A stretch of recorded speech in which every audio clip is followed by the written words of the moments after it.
Assalamualaikum warahmatullahi wabarakatuh. Halo anak-anakku semuanya, apa kabar? Semoga semuanya dalam keadaan sehat. Kita berjumpa lagi pada kesempatan kali ini. Jangan lupa berdoa sebelum kita memulai aktivitas kita.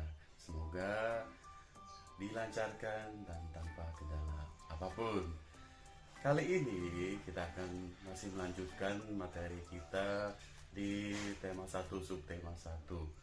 Nah, fokus kita kali ini adalah tentang bahasa Indonesia.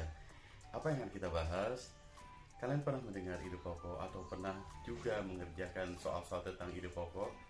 Nah, kali ini kita akan mempelajari mengenai ide pokok suatu bacaan. Apakah semuanya sudah siap untuk menyimak dan membahasnya bersama-sama? Kalau sudah siap, mari kita simak bersama-sama.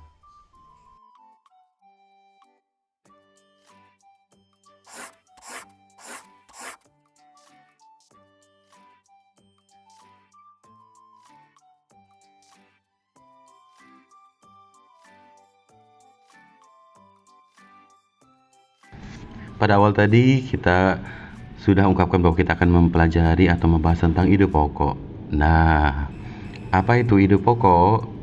Sebelum kita pada intinya atau membahas tentang ide pokoknya, kita kupas dulu di awal-awal atau bagian-bagian yang ada di dalam ide pokok. Nah, adanya paragraf. Apa itu paragraf? Paragraf adalah suatu rangkaian kalimat yang memiliki suatu gagasan utama. Kalian juga pernah mungkin melihat artikel atau membaca artikel yang berisi tentang keseluruhan isi dari tulisan tersebut. Nah, kita akan membahas jenis paragraf. Ada yang namanya paragraf deduktif, yaitu jenis ini memiliki gagasan utama atau pikiran utama di bagian awal rangkaian kalimat. Biasanya pada paragraf deduktif, gagasan utamanya berada di kalimat pertama. Kalimat-kalimat lainnya berisi penjelasan yang mendukung gagasan utama yang telah dipaparkan di awal. Lalu ada paragraf induktif.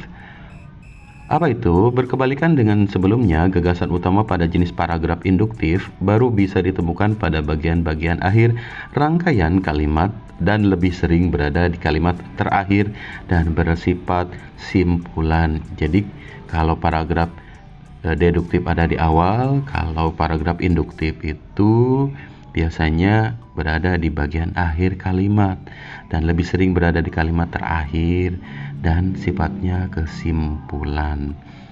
Lalu ada namanya paragraf campuran. Nah, paragraf campuran adalah gabungan gagasan utama yang berada di awal dan akhir rangkaian kalimat. Gagasan di kalimat awal biasanya berupa inti pikiran dari paragraf tersebut. Sementara itu, bagian akhir kembali ditekankan mengenai gagasan utama dengan kalimat yang mungkin saja berbeda dari kalimat gagasan utama di awal.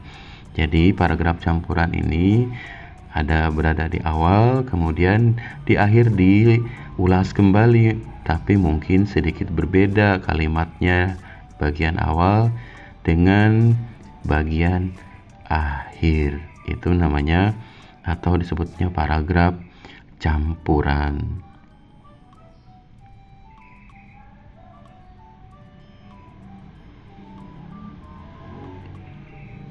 Lalu, kita sampailah ke ide pokok. Ya, ide pokok atau gagasan yang menjadi pokok pengembangan paragraf. Ide pokok terdapat pada kalimat utama.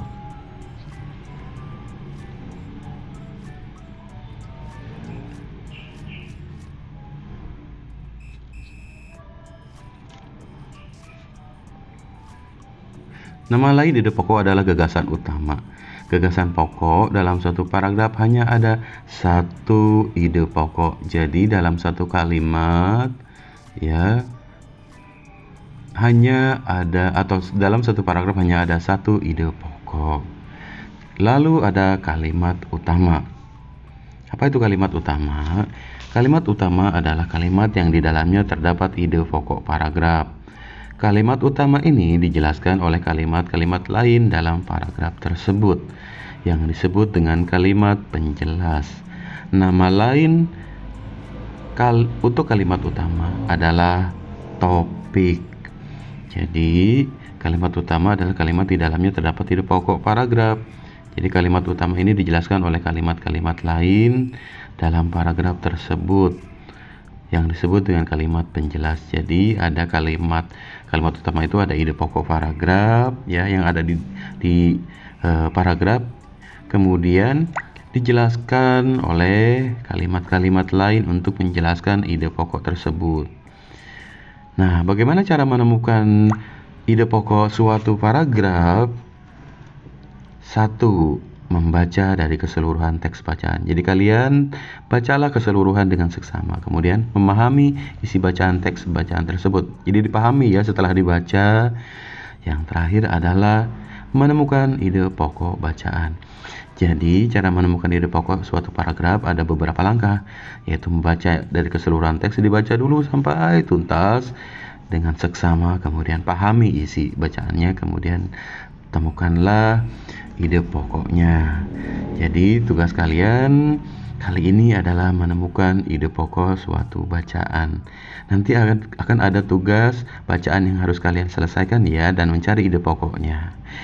Sampai jumpa. Terima kasih. Cukup sekian video kali ini. Semoga berguna. Sampai jumpa di kesempatan yang lain ya. Sehat selalu ya.